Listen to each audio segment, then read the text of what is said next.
আমি সবার সঙ্গে একটা ঘরোয়া বৈঠক করার জন্য অনেকদিন থেকে চিন্তা করছিলাম,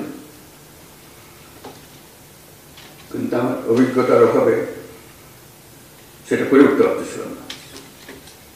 শুরু হয়েছিল যখন আমরা ডিসি কনফারেন্স করলাম, আমার খুব ভালো লাগলো যে সবার সঙ্গে দেখা হলো। সঙ্গে সঙ্গে বললাম যে আমরা জেলা পুলিশ সুপারদের নিয়োগ একটা করতে পারি, এরকম খুব ভালো হবে, এটা নিয়মিতভাবে করে হোক। তো বেশ কয়েকবার বলেছি, মনে হয়েছে এতে একটা কাজ হবে, কেউ এটা অর্গানাইজ করবে, কিন্তু আমার এটা কথায় কথায় রয়ে গেছে, এটা হয়নি। শেষে একদিন সম্প্রতি আবার কথাটা উঠাতে, তো ঠিক আছে এটা আমরা করি। এটা একটু দেরিতে হলো, এটা হলো, আমরা সবাই একত্রে বসলাম, খুব ভালো লাগলো সবার সঙ্গে দেখা করে, যেটা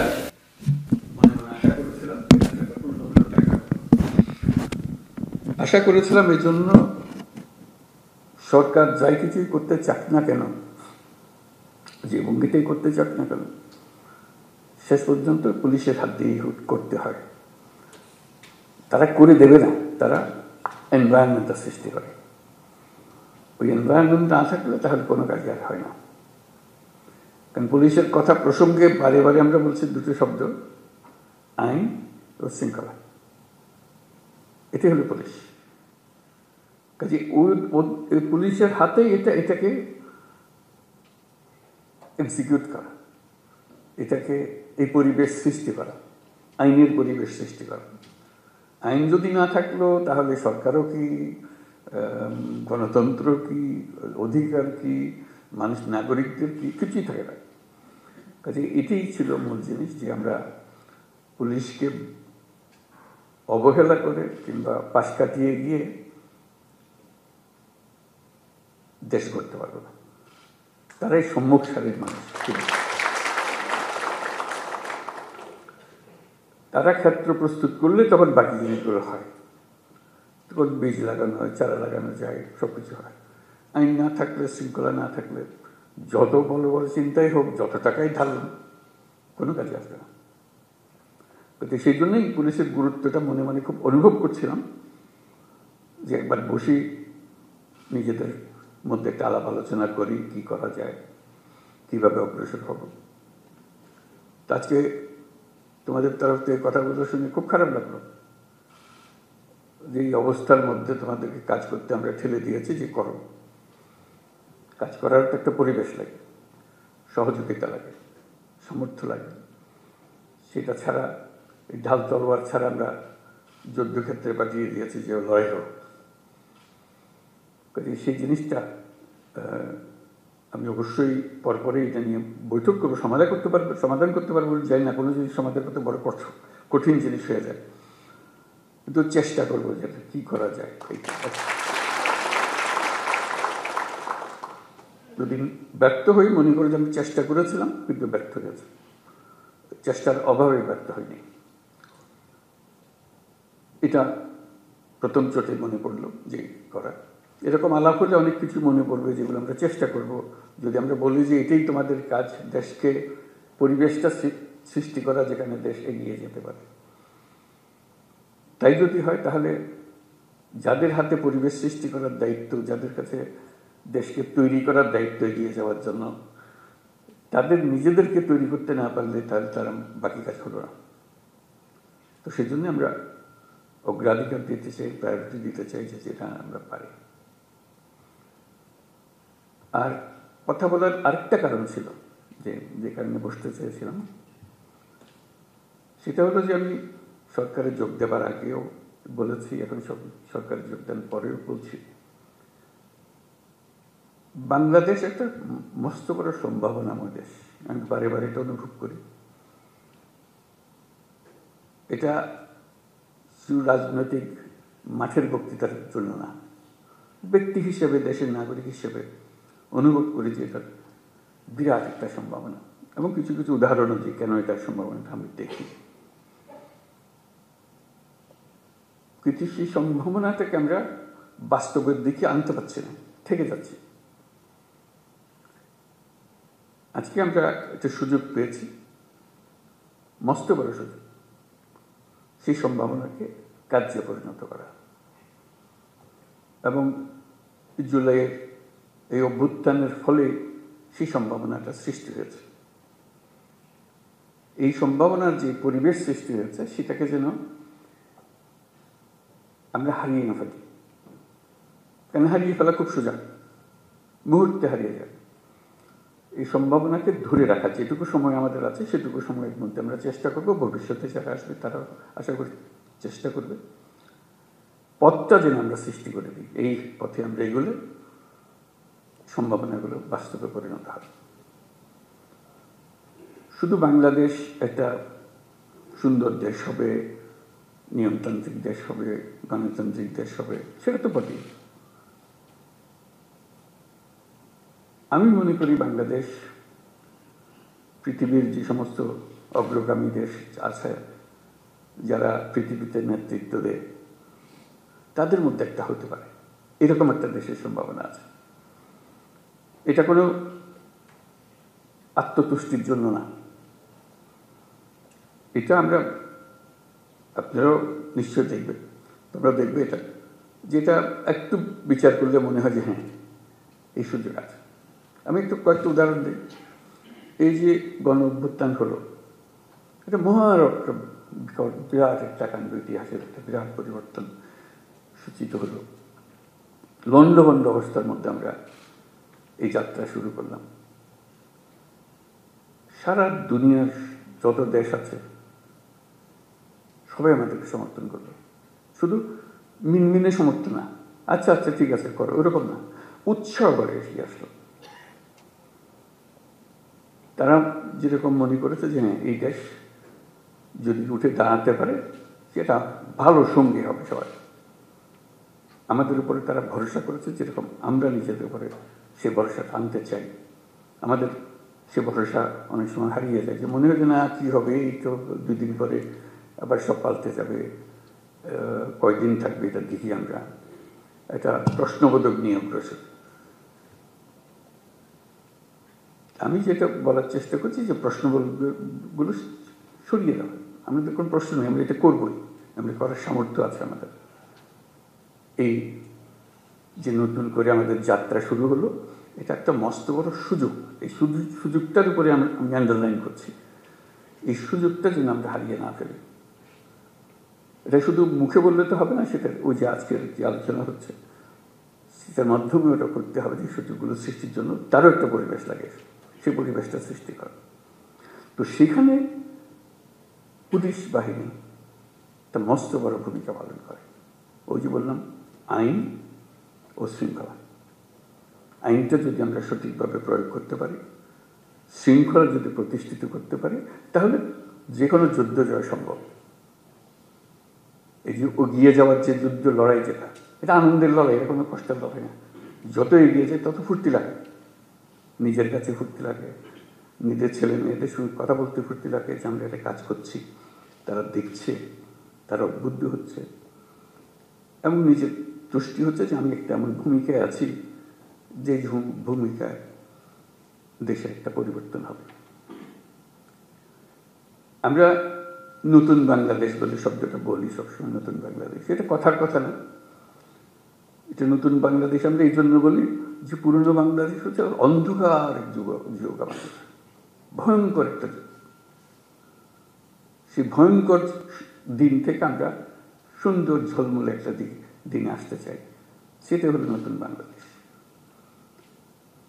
পুলিশ বাহিনীরও মুশকিল হলো ওই অন্ধকার যুগের তারা অ্যাক্টিভ পার্টিসিপেন্ট ছিল, নিজের ইচ্ছায় না, সরকারি কাজ করতে হয়, কাজে কাজ করেছে, আমরা কাজ করছি, আমাদের হুকুম পেয়েছে, করেছে, করতে করতে আমরা ওরকম চিন্তাতে পড়ে গেছি। কাজে নতুন বাংলাদেশ সৃষ্টি করার জন্য তোমাদেরকে ওই চিন্তার থেকে বেরিয়ে আসতে হবে যে না, আমরা নতুন বাংলাদেশ সৃষ্টি করবো। আমাদেরকে অনেক দোষ দেয়, আমরা দেখিয়ে দেবো মানুষ খারাপ না, আমরা খারাপ মানুষের পাল্লায় করেছিলাম, আমরা সে খারাপ মানুষ থেকে বের হয়ে এসেছি, আমরা ভালো মানুষ, আমরা দেখো কি করতে পারি। সেই দৃঢ় চিন্তাটা মাথার ভিতরে রাখতে হবে যে আমরা একটু দেখিয়ে ছাড়বো। আমাদেরকে সবাই গালিগালাজ করে, মন্দ বলে, আমাদের কাজের মাধ্যমে আমরা দেখাবো যে আমাদের হাত দিয়েই এই নতুন বাংলাদেশ সৃষ্টি হবে। আমরা একটা তাতে বড় রকমের ভূমিকা পালন করব, কারণ আমাদের কাছেই রয়েছে আইন এবং শৃঙ্খলা। এইটা আমরা প্রতিষ্ঠা করব। এটা প্রতিষ্ঠিত করতে পারলেই ওই এনভায়রনমেন্টটা সৃষ্টি হয় যেখান থেকে এটা উড়ান দেবে।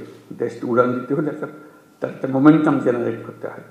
এই মোমেন্টাম জেনারেট করার জন্যই হলো এটা, যে আমাদের আইন এবং শৃঙ্খলাটাকে প্রতিষ্ঠিত করা। মুখের কথা না, মানুষ দেখলেই, পুলিশ দেখলে মানুষ আশ্রয় পায়।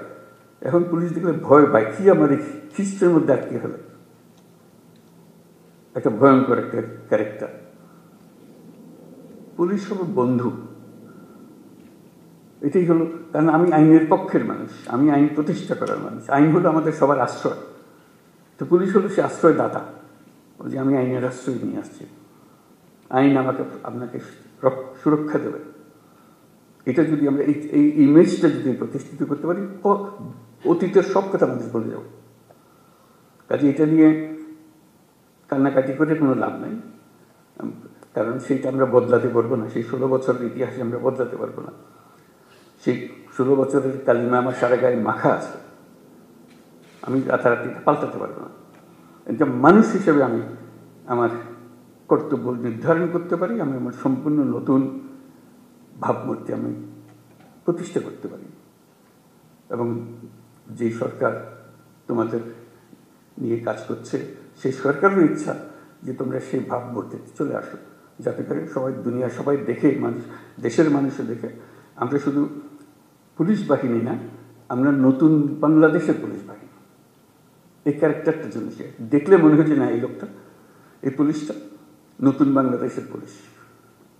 তোমার কাজে কর্মে তখন মানুষ অতীত ভুলে যাবে, মাফ করে দেবে, যা আমাদের সবাইকে ভুক্তভোগী হতে হয়েছে, সেটার কারণে তাদেরকে সেই ভূমিকা পালন করতে হয়েছে।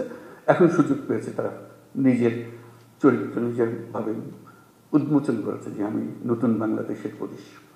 এই নতুন বাংলাদেশের পুলিশ বলতে যা যা তোমার মনে আসে, সেই জিনিসটাকে প্রতিষ্ঠা করা, এটাই হলো আমাদের মূল কাজ।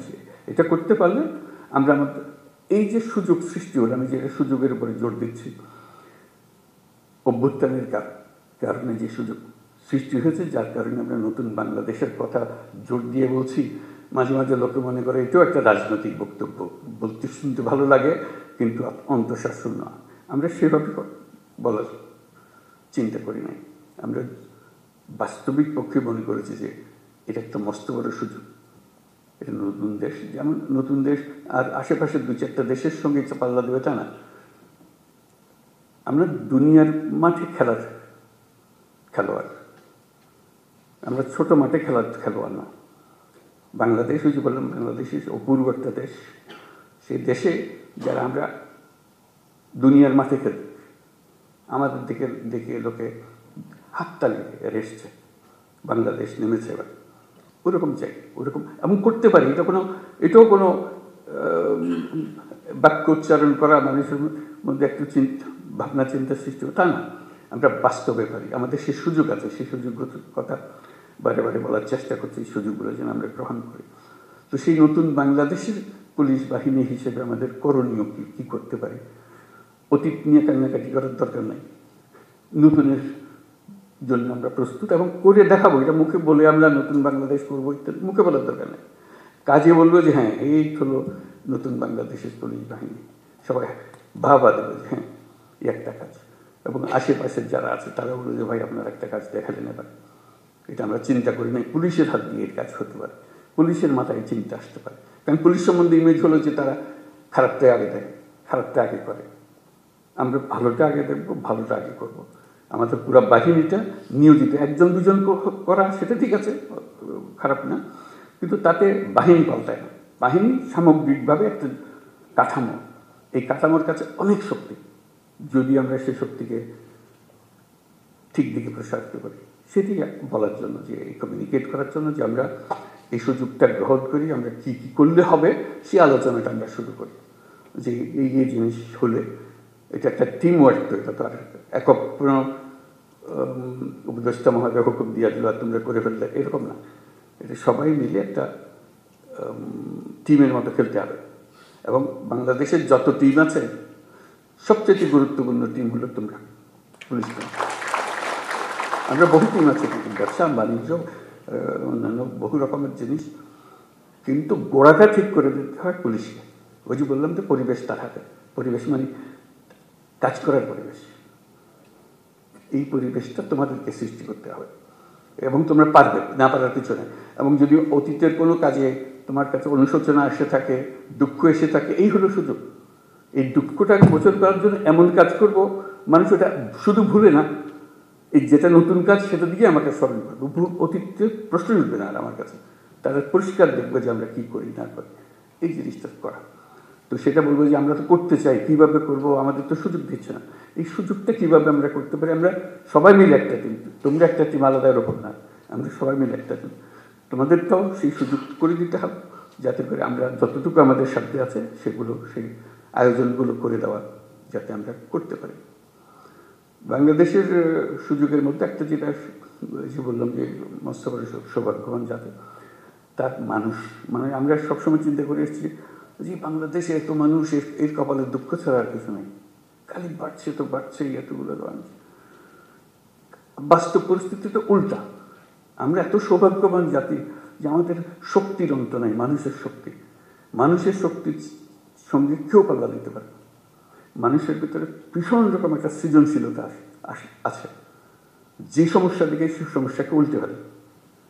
এটা সমাধান এমন জিনিস হয় যে মানুষ চিন্তাও করে না, এটা সমস্যা ছিল, এটা এসে অদ্ভুত রকম করে পাল্টে ফেলছে। আমাদের সেই সামর্থ্য আছে, কারণ আমাদের যে জনসংখ্যা তার বেশিরভাগ হল একেবারে কাঁচা তরুণ। এরকম দেশ দুনিয়াতে নাই, এত মানুষ, এত তরুণ মানুষের দেশ।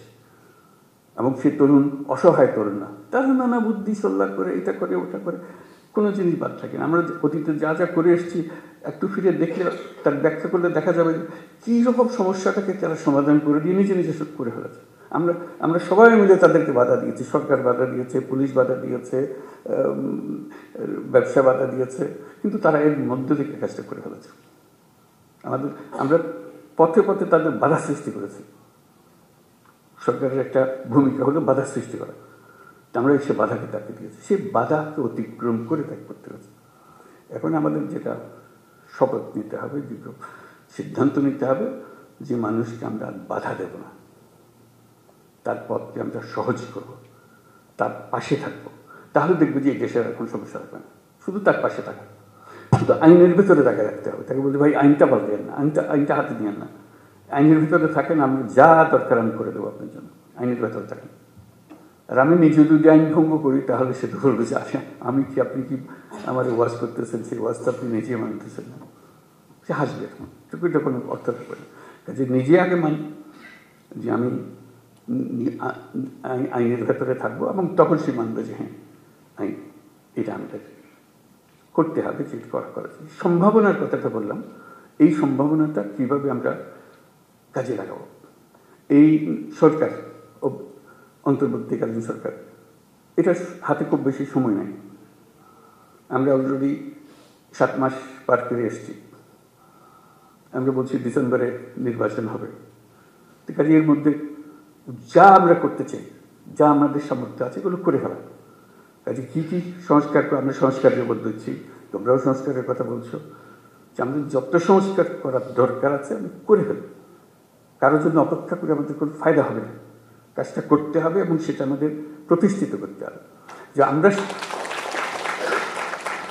আমরা সেই অংশটা করব, এটা আশ্বাস দিলাম তোমাদেরকে। তোমরা আমাদেরকে বলবো যে আমরা আমাদের পার্টটা আমরা করবো। আমরা এই নতুন বাংলাদেশের নতুন সৈনিক পুলিশ বাহিনী হব। এটা হলেই আমরা ওই ক্ষেত্রটা প্রস্তুত করলাম। এই ক্ষেত্র প্রস্তুত করলেই আমরা থাকি আর না থাকি, এটা দেশ থেকে যাবে, এটা চলবে। অন্যরা মনে করবে যে না এটা সুন্দর চলছে, এটা চলতে থাকবে, সেই জিনিসটা করে। যেহেতু নির্বাচন আসছে, নানা রকমের সমস্যা হবে, নানা রকম চাপ আসবে, তবে ডেসপারেট হয়ে যাবে, আমার ক্যান্ডিডেট জেতাতে হবে, ওর ক্যান্ডিডেটকে জেতাতে হবে। তুমি এখন আইন মানতে চাইলে তোমার উপরে খেপাখেপি করবে যে না কিসের আইন, তুমি আমাকে আইন দেখাও, এসব হবে। আমাদের সেখানে শক্ত থাকতে হবে, আইনের ভেতরে থাকতে হবে, যাতে করে যে সরকার নির্বাচিত হয়ে আসবে সে সরকারের আইনের সরকার যেন হয়, আইনের মারফতে যে এসছে। যে আইন ভেঙে ভেঙে এসছে সে সরকার কোনোদিন আইন রাখতে পারবে না, কারণ সে ভাঙারই অভ্যাসটা। কাজে এই যে সুযোগের কথাটা বললাম, এই জন্য বললাম এই সুযোগটা হলো এমন যে আমরা যাতে ভবিষ্যতের সরকারটা যেন আইন মানার সরকার হয়, এটার জন্য আমরা নিশ্চিত করতে পারি। সেটারও দায়িত্ব তোমাদের হাতে, যেহেতু নির্বাচনটা তোমাদের হাত দিয়ে হবে। কারো কথা মানার দরকার নাই, না অন্তর্বর্তীকালীন সরকার না অন্য সরকার যারা নির্বাচন করছে তাদের বিষয়ে কারো কথা বলতে, আইন যা বলে তুমি আইনের ভেতরে থাকো, তাহলে পরবর্তী সরকার আইন মানার সরকার হবে। আর যদি বলছে হ্যাঁ ওরা কি আছে, ওরা তো আসতেছে, ওদের হুতুম মানুষ ছাড়া আমরা কি করব, তাহলে আমরা অন্যদিকে চলে গেলাম। যেই হোক সে ছাত্রদের দল হোক, সে পুরানা দল হোক, নতুন দল হোক, কিছু হয় না, বলে আমরা আইনের ভেতরে আছি। আইন আমাদের যা নির্দেশ দেবে সে নির্দেশ, আপনারা আইন পাল্টান, আমরা সে নতুন আইন সেভাবে করবো।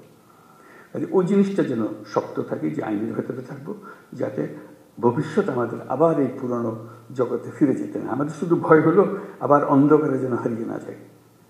এক মহা অন্ধকার থেকে আমরা পার হয়ে এসেছি, আমাদের কপাল ভালো, ছাত্ররা আমাদেরকে সেটার থেকে মুক্তি দিয়েছে। আমরা যেন আবার এই গর্তের মধ্যে ঢুকে না পারি, তাহলে আমাদের আর রক্ষা নেই, আমাদেরকে কেউ আর উদ্ধার করতে পারবে না। তো আজকে খুব ভালো লাগলো আলাপ করে, আরেকটা বিষয় আলাপ করে নিয়ে বলতে, তোমাদের তো বিভিন্ন জেলার থেকে এসছো, বিভিন্ন রকম কাজ। অন্য সময় আমি বলেছি, আবার তোমাদের সঙ্গেও বলি সেটা কথা, এক একজন এক একভাবে কাজ করবে, নিজের সৃজনশীলভাবে কাজ করবে। আমার সমস্যা আমি জানি, আমার এলাকার সমস্যাটা কি। উপর থেকে হুকুমের অপেক্ষার দরকার নেই, উপরওয়ালারা হুকুম দেবে নানা জিনিস, আমি আমার জগতের সমস্যাটা দিকে, আমার জেলার কী কী সমস্যা, এটা আমি একটা তালিকা নিয়ে নেবো, এইগুলোতে আমি একটা প্রায়োরিটি দেবো, এই জিনিসগুলো আমি করবো। নিজের একটা ব্যক্তিগত একটা ডিসিশন, এটা আমি করবো, এই জিনিসটা আমি সহজ করে দেবো, এই জিনিসটা আমি করবো। যে সমস্ত জিনিস আমার দরকার, যেমন আমাদের আইন শৃঙ্খলার যা যা বিষয়গুলো আছে, বিশেষ করে নারীদের বেশি এখন জোর আলাপ চলছে, যেটা আমাদের রক্ষা করতে হবে, নারীদের সুরক্ষা দেওয়া, এটা একটা মস্ত বড় কাজ। এটা আমাদের অবহেলার কারণেই এটা ক্রমে সমাজের মধ্যে দ্রুত বিস্তার লাভ করেছে। আমাদের দেশের অর্ধেক মানুষ অসহায় হয়ে পড়েছে, তাদের মধ্যে দৃষ্টি দেওয়ার কেউ নাই। তার রাস্তাঘাটে চলতে গেলে ভয় লাগে, কথা বলে আপনার মেয়ে রাস্তা দিয়ে যায়, সে ভয়ে বয়ে যায়, এটা কোন ধরনের কথা? এই দেশের একজন নাগরিক রাস্তা দিকে যাবে, তার মনের মতো একটা ভীতি টানবে, তাকাতে, তার দিকে তাকালে কি বুঝবে, কোন দিকে তাকালে, না নিচের দিকে তাকালে না উপর দিকে তাকাবো, বুঝতে পারছে না, কোন কাপড় পরবো বুঝতে পারছে না, কোনটা আমি নিরাপদ হবো, আমার নিরাপত্তা কথা। বাপ হিসাবে, ভাই হিসেবে আমাদের তো একটা পারিবারিক দায়িত্ব আছে, তারপরে পুলিশ হিসাবে আমাদের সবচেয়ে বড় দায়িত্ব। আইনে তাকে সমস্ত অধিকার দিয়েছে, সেই আইন তার জন্য দেওয়া, তার হাতে তুলে দেওয়া, যে হ্যাঁ এই আইন আপনাকে অধিকার দেবে, আমি সেই আইন প্রয়োগ করার মালিক, আমি আপনার অধিকার নিশ্চিত করার দায়িত্ব আমার, আমি এই অধিকার নিশ্চিত করবো, আমার এলাকায় আমি নিশ্চিত করবো। সারা বাংলাদেশে কি হচ্ছে এটা তো আমি জানতে থাকবো, কিন্তু আমার হলো যে আমার যে এলাকাতে, আমি তো একটা এলাকার মালিক, আইনের মালিক, আমি হলাম সরকার, আইনের সরকার। কাজে আমার নিশ্চিত করছে সে অধিকার যেন প্রতিষ্ঠিত করতে পারে, কোথাও যেন এটা নিয়ে প্রশ্নটা তুলতে না পারে কেউ। এই নাগরিকদের অধিকার হিসেবে আমার সেই জিনিসগুলো দেওয়া, যাতে করে অধিকার থেকে সে কোনো রকম বঞ্চিত না হয়। তারপরে আরও নানা রকমের অধিকার আছে, সেগুলো যেন আমরা বঞ্চিত না হয় কেউ, সে প্রতিষ্ঠিত করা। বিশেষ করে নারীদের বিষয়টা এসছে বলে আমি উল্লেখ করলাম, এটা খুব গুরুত্বপূর্ণ বিষয়। কারণ তা না হলে আমরা ওই যে বললাম যে বহু সম্ভাবনার একটা দেশ, সেই সম্ভাবনা এখানে শেষ হয়ে যাবে যদি আমরা ওইটুকু না পারি। সংখ্যালঘুদের নিরাপত্তা একই ব্যাপার, নাগরিক হিসেবে তার আমাদের কনস্টিটিউশন অনুসারে যত অধিকার দেওয়া আছে সবগুলো নিশ্চিত করা আমাদের দায়িত্ব, এবং সেই দায়িত্ব পুলিশের মারফতে আমাদেরকে এক্সিকিউট করতে হয়। কাজে পুলিশ হিসেবে যে সংখ্যালঘুর নিরাপত্তা এবং যে কোনো ব্যক্তির নিরাপত্তা, সেই অসহায় গরিব মানুষের নিরাপত্তা, শক্তিশালীর হাত থেকে তাকে বাঁচানো, সেটা নিশ্চিত করা ইত্যাদি, এগুলো যেন আমরা করতে পারি। এই প্রসঙ্গে আরেকটা বিষয় একটু পরিষ্কার করি। আমরা তো বললাম যে আমরা কাজ করব এবং নতুন বাংলাদেশ গড়ব এবং খুব দ্রুত আমরা এগোতে পারবো। সব ঠিক আছে, এগুলো কোনোটাই পেছনে কোনো প্রশ্নবোধক নেই, এগুলো নিশ্চিত একটা বিষয়। কিন্তু এর মাঝখানে আমরা একটা পরিষ্কার মাথার ভেতরে যেন রাখি, আমরা একটা যুদ্ধাবস্থার মধ্যে আছি। আমরা এই 8ই অগাস্টের পরে ভুলে গেছি যে আর যুদ্ধ নাই, যুদ্ধ শেষ, কথা ঠিক না। আমরা একটা কন্টিনিউয়াস যুদ্ধাবস্থার মধ্যে আছি। এটা যেন মনে থাকে যে আমরা যুদ্ধাবস্থার মধ্যে আছি। এই যুদ্ধ অবস্থার থেকে আমাকে জয় হয়ে ফিরে আসতে হবে, বের হয়ে আসতে হবে। এই যুদ্ধটা কীভাবে হয়? পরিষ্কার, লোকে সুযোগ গ্রহণ করবে, যারা পরাজিত শক্তি তারা সুযোগ গ্রহণ করবে, একটা উস্কিয়ে দেবে, একটা কিছু গোলমাল পাকিয়ে দেবে, এবং প্রথম নজর আসবে পুলিশের নজর। তার দৃষ্টিতেই তো সাংঘাতিক, তো আমাদের বিরাট শৃঙ্খলা ভঙ্গের কাজ করবে, আমাদের শান্তি নষ্ট করবে, আমাদের গোলযোগ পাকিয়ে বলবে। তার চেষ্টা হলে একটু গোলযোগ পাকিয়ে দেওয়া। সে তো সম্মুখ যুদ্ধে আসতে পারছে না, সে কথা একটা প্রচার করবে, প্রচার করে দিয়ে একটা মহাকাণ্ড তুলে দেবে যে এই ওকে মেরে ফেলেছে, ও কী হয়েছে, ও এইরকম করেছে, একটা কথা, একটা ছবি ছাপিয়ে দেবে, একটা পোস্টার লাগিয়ে দেবে ইত্যাদি। এটা কন্টিনিউয়াসলি চলতে থাকবে, কারণ সেই যুদ্ধ ক্রমাগত তীব্রতর হবে। যতই নির্বাচন কাছে আসবে ততই তীব্রতর হবে, কেন ওই পরিবর্তন হয়ে গেলে আবার তারা মনে করবে যে আমরা আরেকবার পরাজিত হয়ে গেলাম, ওখানে যুদ্ধ পরাজিত হয়ে যায়। কাজে সেই এটা তীব্রতর করতেই থাকবে। ওইখানেও ফ্রন্ট ফোর্স হলো পুলিশ বাহিনী, নজরে রাখা এবং সবার দিকে খেয়াল রাখা। কাউকে সন্দেহ করেছি তার মানে এই নয় যে তাকে এখনই আমাকে কারাগারে নিয়ে, তা না। সেও দেশের নাগরিক, কাজে দেশের নাগরিক হিসাবে তার অধিকার আছে, যদি নাগরিক হিসাবে থাকে। আর যদি দোষ করে থাকে তার উপর নজর রাখবে, দোষ করা মাত্র যেন আমি তার ধরে রাখতে পারি, যেটা আমাদের নিরাপত্তা বিঘ্নিত করছে, আমার আইন ভঙ্গ করছে ইত্যাদি ইত্যাদি যেগুলো আছে। কাজে যেটা আমার আন্ডারলাইন করার কথা যে আমরা যুদ্ধাবস্থার মধ্যে আছে, এই যুদ্ধাবস্থা চলতে থাকবে, বিশেষ করে ইন্টেন্সিফাই হবে, ক্রমাগতভাবে এটা ঘনীভূত হবে। এই মেঘ আস্তে আস্তে কালো মেঘ, কাল থেকে আরও প্রচণ্ড বেগের মেঘ, ঘূর্ণিঝড় ইত্যাদি হতে থাকবে। আমরা যদি সতর্ক থাকি তাহলে এটাকে আর বাড়ার সুযোগ দেওয়ার দরকার হবে না।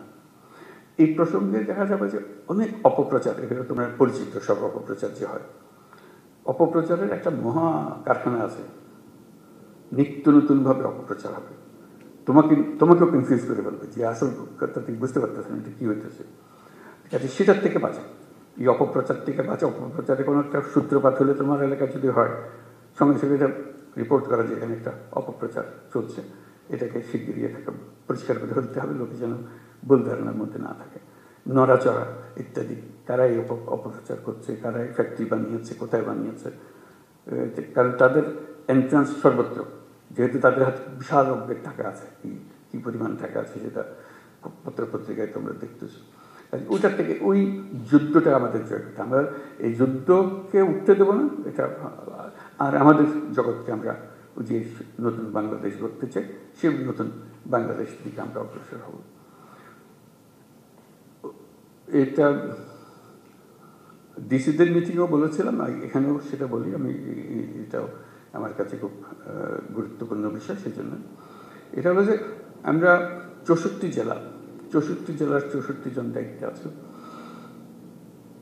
64 জন তো একরকম না। একটা হলো যে ব্যক্তিগতভাবে একরকম না, একটা হলো যে কেউ অ্যাক্টিভ, কেউ একটু ইনঅ্যাক্টিভ, দুদিন পরে করতেছে, আজকে যেটা করার কথা কালকে পূর্ব পরশু করবে, এরকম। তো সেটা যে আমরা যাচাই করবো কীভাবে, সেই জন্য স্বরাষ্ট্র মন্ত্রণালয়কে বলবো একটু খেয়াল রাখা, এটা একটা প্রক্রিয়া সৃষ্টি করা, যাতে করে উৎসাহ হয়। আমার কাজের মধ্যে একটা উৎসাহ আছে, আমি যেন ঝিমিয়ে পড়লে এটা আমাকে জাগিয়ে দেয়। আমি পারি, কিন্তু একটু ঝিমিয়ে গেলে একটু চাঙ্গা করে। কী করা? আমি প্রস্তাব দিচ্ছি যে র্যাঙ্কিং করা, প্রতি মাসে এই 64 জেলাকে 1 থেকে 64-তে নিয়ে আসা, সবাই কে কোন স্থানে আছে। ক্লাসে এরকম হয় না যে ফার্স্ট বয় সেকেন্ড বয় হয়, ফুর্তি লাগে। আমার একেবারে লেজের গোড়ায় দিয়েছি, আমার খুব খারাপ লাগে, আমি পারি, তখন আমার একটু গোসা লাগে যে কী বলে ওই কারণে আমার উপরে যায়, আমি হচ্ছে অনেক ভালো করি। কত বলবো যে আমার জেলাটা আসলে খারাপ, আমাকে এই জন্য দিচ্ছে। পরে বলছে না, ওরটা অত খারাপ, ওটা তো ভালো না, ও তো আমার উপরে চলে গেছে। এই জিনিসটা করে, এটা খেলার মনোবৃত্তি থেকে, কোনো কাউকে শাস্তি দেওয়ার জন্য না, যে এটা খেলোয়াড়, যে সবাইকে জানানো হবে এই। কী ক্রাইটেরিয়াতে হবে সেই ক্রাইটেরিয়াটা তার ঠিক করে দেবেন। তোমরা জানো যে এই ক্রাইটেরিয়াতে বিচার হয় এবং প্রতি মাসে এটা তৈরি হয় 1 থেকে 64। তো আমাদের যেটা হবে, তাদের স্বরাষ্ট্র মন্ত্রণালয়কে বলতে যেটা হবে, একই ব্যক্তি বারে বারে 64তে থেকে যায়, এটা নিয়ে এখন আমাদের সন্দেহ।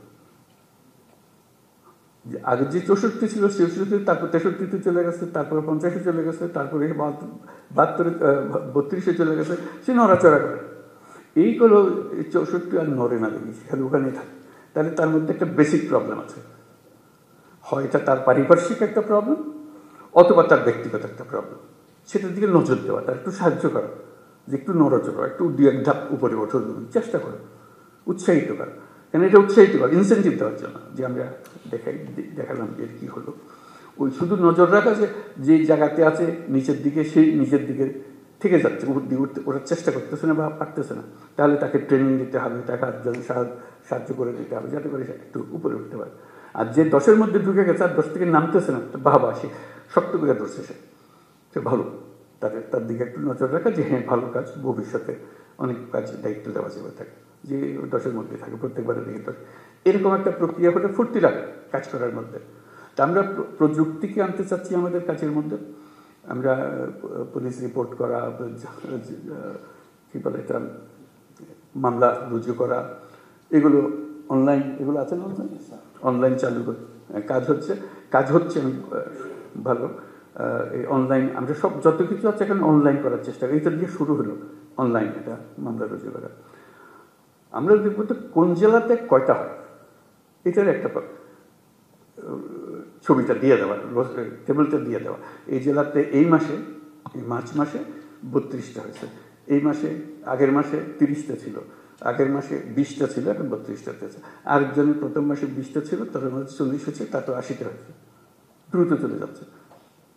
একই কাজ, একজনে সবাইকে উৎসাহিত করছে, যেখানে কাজ আটকে যাচ্ছে সেখানে তাকে সাহায্য করছে, যে আমি ফোন করতেছে, ভাই কি আমাদের এখানে আটকাই দিলেন, কি এটা চলতেছে না, আমার পারতেছে না, তো আমরা আমাদের বারবার কমপ্লেন আসছে, আসেন একটু ঠিক করে দেন, নাহলে আমি পিছিয়ে যাবো। অর্থাৎ এই সংখ্যাটা বাড়তে হবে। আসতেছে মামলা, আসতেছে, কিন্তু লিখিতভাবে আসতেছে। আমরা বলি না, লিখিত মামলা আস্তে আস্তে আমরা বন্ধ করে দেবো। এটা অনলাইনে আসতে হবে। অনলাইনকে তাকে অভ্যস্ত করা, যে হ্যাঁ আসলে ভাই আপনাকে দেখাই দেবো, আর চলেন আপনি অনলাইনে করেন এটা। সে তো জানে না অনলাইন প্রথম দিকে, কাজে আসলেও আরেকজন বলবো, আসছে একজন সময় হয়ে গেছে, আপনি তো অনলাইন শিখে ফেলেছেন, ওইখানে শহরে অমুক জায়গাতে আছে, ওরা করে এগুলো, আপনি ওখানে যেন ওরা করে দেবে, আমার কাছে আসার দরকার নেই। উৎসাহ সহকারে তারা দেবেন, যাতে আর নম্বরটা বাড়ে, আপনার অনলাইনের সংখ্যাটা বাড়ে। যত অনলাইনের সংখ্যা বাড়বে তত বুঝলাম যে কেউ না কেউ ইনিশিয়েটিভ নিচ্ছে, ইনিশিয়েটিভ নিলে কাজটা হতে পারে, সে কাজগুলো করে দেওয়ার জন্য। এরকম প্রত্যেকটা জিনিস মানে অনলাইনের মধ্যে আমরা আনতে থাকবো। ন্যাশনালি অনেক জিনিস আমরা অনলাইন নিয়ে আসবো, যেমন কর দেওয়া, ট্যাক্স দেওয়া, পুরো ট্যাক্স সিস্টেমটা অনলাইন হয়ে যাবে, অনলাইনে দেবে। অর্থাৎ তাকে সরকারি অফিসের পেছনে দৌড়াদৌড়ি করতে না হয়। এগুলো আছে, দোকান আছে, তার কারণে এখানে আমি ট্যাক্স দিতে পারি, ব্যাট দিতে পারি, যা যা করতে হয়, লাইসেন্স নিতে পারি, সব কিছু দেওয়া আছে। আমার তথ্য দিলে সে আমার লাইসেন্সটা দিয়ে দেয়, ফুরে গেছে, তার সঙ্গে আর কোনো কিছু, দোকান সাজাই বসে আছে, আমি শুধু গিয়ে তাই করতেছি। এরকম প্রতিটি ক্ষেত্রে আমরা ওই সিস্টেমে আমরা চলে যাচ্ছি আস্তে আস্তে। যেমন এখন ইয়ের ব্যাপারে, পাসপোর্টের ব্যাপারে বলেছি, নিশ্চয়ই তোমাদের নজরে এসছে। আমরা বলছি পুলিশ ভেরিফিকেশন লাগবে। প্রথম সব চমকে গেছে, আর বলে যে পুলিশ ভেরিফিকেশন, এত অভ্যস্ত হয়ে গেছে আমরা পুলিশ ভেরিফিকেশনে, যেটা তুলে দেওয়া মাত্র চমকে উঠেছে। কারণ অথচ এটা কোনো দরকার নেই। আমি এই দেশের মানুষ, আমার এনআইডি ছাড়া প্রতিষ্ঠিত করেছে, আমি এই দেশের নাগরিক। নাগরিক হিসেবে পাসপোর্ট পাওয়া আমার অধিকার। আমার যদি কোনো কেস থাকে, মামলা থাকে, সরকার আমাকে সেটার জন্য বাধ্য করে বলে যে না, এই লোকের মামলা আছে, তাকে কোনো সময় পাসপোর্ট দেওয়া যাবে না, সেটা সে করতে পারে। তার ইয়েতে গেলেই আমরা পাবো, তার আইডিতে গেলেই আমরা পাবো ডেটাবেসে যে তার নামে মামলা আছে, পরিষ্কার হয়ে। কারণ ভেরিফিকেশনের দরকার নেই। এই একটা মামলা মাসের পর মাস, বছরের পর বছর চলে যাচ্ছে, সে বেচারা পাসপোর্ট পাচ্ছে। তো আমরা বলছি কিন্তু ভেরিফিকেশন লাগবে না। তখন প্রশ্ন উঠলো, এটা একটা বিপদে ফেললেন আমাদের। রোহিঙ্গারা যদি এর মধ্যে ঢুকে যায়, কারণ ভেরিফিকেশন লাগাতে, ভেরিফিকেশনে বুঝতে পারতাম যে এটা রোহিঙ্গা, কাজে তারা আমরা পাসপোর্ট দিতাম না। তো আমরা ঠিক করলাম যে না, সেটা UNHCR যারা রোহিঙ্গাদের দেখাশোনা করে, প্রশ্ন যারা, তাদের ডেটাবেস আছে, তাদের ডেটাবেস থেকে সব জানবে যে ওটা দেওয়া মাত্র ওই নম্বর ওর এনআইডি দেওয়ার মাত্রই বলবে যে ও তো এনআইডি নেই, এনআইডি ওটা বেজাল এনআইডি আছে, সে বেজাল এনআইডি অন্য জায়গায় চলে গেল। তো তখন তার ইয়েগুলো আছে, বায়োমেট্রিক্সটা আছে, বায়োমেট্রিক্সটা দিলেই সঙ্গে সঙ্গে বলবো যে এই তো রোহিঙ্গা ক্যাম্পের বাসিন্দা। তার যেহেতু ওই দুটা ডেটাবেস কানেক্টেড হয়ে যাবে, এটাই এখন আমরা প্রক্রিয়া করছি, যে দুটো একত্র হয়ে যাবে। এটা দেওয়া মাত্রই সমস্ত তথ্য স্ক্রিনে বেশি উঠবে যে ওখানকার, তাহলে সেখানে পাসপোর্ট দেওয়ার পাসপোর্ট অথরিটি ঠিক করবে যে তুমি তো রোহিঙ্গা, তোমাকে আমরা দিতে পারলাম না। কাজে ওখানে পুলিশ ভেরিফিকেশনের দরকার নেই, যেহেতু টেকনোলজি আমাদেরকে সাহায্য করছে। অর্থাৎ আমরা ওই পথে অগ্রসর হবো যাতে তোমাদের কাজগুলো সহজ হয়, আইডেন্টিফিকেশন সহজ হয়, যাতে আমরা অগ্রসর হতে পারি, সহজে অগ্রসর হতে পারি, যারা যারা আছে, কি আছে না আছে সেগুলো নিয়ে কাজ করার জন্য। কাজে বহু সম্ভাবনা আছে আমাদের এগুলো করার জন্য। আমরা শুধু এই কাজগুলো করি আনন্দে সহকারে করি, এগুলো কোনো কষ্ট সৃষ্টি করার জন্য করতেছে না, সবার আনন্দ। আমি আমার কাছে নিয়োজিত থাকি এই কাজে, কে কার পাসপোর্ট নেই, তার জন্য কোন গ্রামে যেতে হবে, তাতে আত্মীয় স্বজন বের করতে হবে, পুলিশ ভেরিফিকেশন, সেও একটা কঠিন কাজ। তোমাকেও যে ঝামেলার থেকে মুক্ত দিলাম, সে লোকটা ঝামেলার থেকে মুক্ত হয়ে গেল। টেকনোলজি ইউজ হলো, টেকনোলজি ইউজ করে আমরা অনেকগুলো কাজ এখন থেকে করতে আরম্ভ করব, এবং যেখানেই টেকনোলজির মোকাবিলা হবে দেখবে উৎসাহিত করবে যে ভাই ওভাবে এটাই ভালো, অনেক শান্তিতে থাকবেন আর কোনো অসুবিধা হবে না, নিজের কাজগুলো করতে পারবে। অর্থাৎ ভূমিকা পালন করার জন্য আমাদের অনেক জিনিস আছে। পুলিশ বাহিনী হলো আমাদের কোর বাহিনী, যাতে মানুষের সঙ্গে, সরকারের সঙ্গে যে আমাদের সংযুক্ত রাখে, মানুষের মনে উৎসাহ সৃষ্টি করে, আনন্দের সৃষ্টি করে, যে আমরা জাতি হিসেবে এগিয়ে যেতে চাই, আমরা হেরে যাওয়ার জাতি না, আমরা জয় হওয়ার জাতি, আমরা পারবো, আমাদের সেই সম্ভাবনার দুয়ার খুলে গেছে, সেই সম্ভাবনাগুলোকে আমরা কাজে লাগাতে চাই, সেই কথাগুলো বলো। আজকে এই কথাগুলো বললাম, আরও ভবিষ্যৎ আরও হবে, এখন অনেক জিনিস জানতে পারলাম, এগুলো নিয়ে আমরা বসে যতটুকু করতে পারি, যাতে করে আমরা আমাদের কাজগুলো যে কয় মাস আমরা দায়িত্বে আছি, সেই কয় মাসে অন্তত আমরা অনেক দূর নিয়ে যেতে পারি।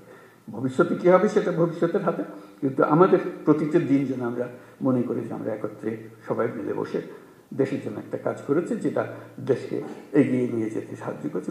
বিশেষ করে আমাদের ছেলেমেয়েরা, তারা আমাদের দিকে তাকিয়ে আছে যে আমরা কী করছি, তাদের কপালে কি সিল মেরে দিচ্ছি যে দল দেওয়ার কিছু দুঃখ ছাড়া কিছু নেই, নাকি তাদের দরজা খুলে দিচ্ছে যে তারা যেখানে ইচ্ছা পারে তারা যেতে পারে, তাদের সামর্থ্য দেখাতে পারে, তাদের অবস্থান দুনিয়ার সামনে তুলে ধরতে পারে, এবং সেটা পারার মতো জিনিস। আমাদের সামনের প্রজন্মদের বিষয়টা হলো প্রযুক্তির জন্ম।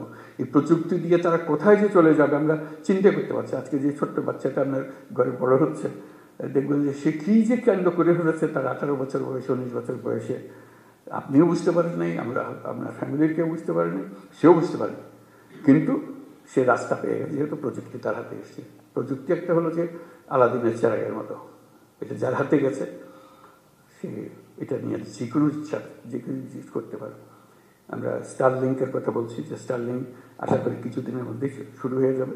হয়ে গেলে দেখবেন যে ফার্স্ট ইন্টারনেট, খুব দ্রুত গতির ইন্টারনেট হয়ে গেলে এই বর্তমান যে ইন্টারনেট আছে তার তুলনায় এটা এত গতি, তাতে সমস্ত কিছু হাতের মুঠোয় চলে আসবে, মুহূর্তের মধ্যে হাতের মুঠোয় চলে আসবে, যে যা করতে চায়, আর কারোর জন্য অপেক্ষা করতে হবে।